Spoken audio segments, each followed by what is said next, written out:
Okay, the idea of this week is that we're going to be combining pictures from newspapers or magazines and maximising the use from our colouring book. So first of all, go through the colouring book and see what you could take from it or add to. So depending on the level of your artist, you might just want to pull faces out and stick them in on top of your colouring book, or hopefully you'll be able to cut them out. So very quickly have a look through and kind of see what you might want. Have a look through your newspapers. Preferably the sports section will probably have some interesting faces. So cut out the little faces that you want and see what happens. Now, I'm going to use this princess. I'm going to colour it in, and this is what I'm left with. Now, I haven't bothered colouring in the face because I'm going to replace that with someone. So I have some soccer player here, and I like the red hair. So I'm going to cut completely around it, leaving the hair and all the features. And the idea is that I'm going to completely make it into a new scene altogether. So nice and carefully cut around it.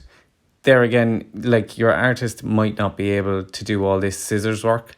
So sticking the photos down as best you can on top of the page will be absolutely fine. It'll look cool anyway. Now, this is where you start lining up the different faces that you're after cutting out of your newspaper.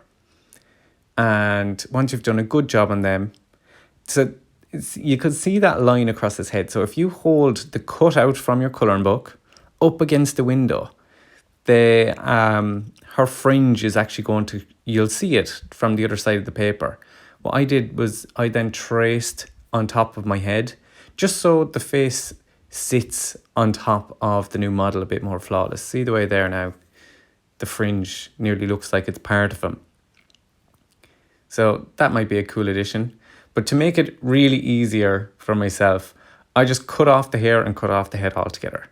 This gave me a much better option between my soccer players or just a bearded guy from the newspaper as well. So whichever you want to go with. Stick it down whichever way you want, both pieces, and then you can start to fill in the scene. So I just gave him the red hair and a microphone as if he's singing away. So whichever way you want it. Here's another example of me having it stuck into the colouring book. So it's something that you can really make difficult or make easy depending on the artist.